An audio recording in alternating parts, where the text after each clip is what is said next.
আমি নতুন, তুমি নতুন, তাই হিংসা না, হাতে হাত দিয়ে একসাথে হাত ধরে পথ চলো।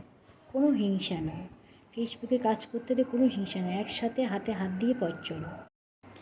যেসব বন্ধুগুলো নিয়মিত সবার সাথে পাশে দিয়ে দাঁড়াচ্ছে, সবাইকে ফুল দিয়ে সাহায্য করছে, ভালোবাসছে, তাদের কাছে আমি অনেক অনেক অনেক কৃতজ্ঞ। আশা করি সেসব বন্ধু चोरी हम दोनों में प्यार करेंगे।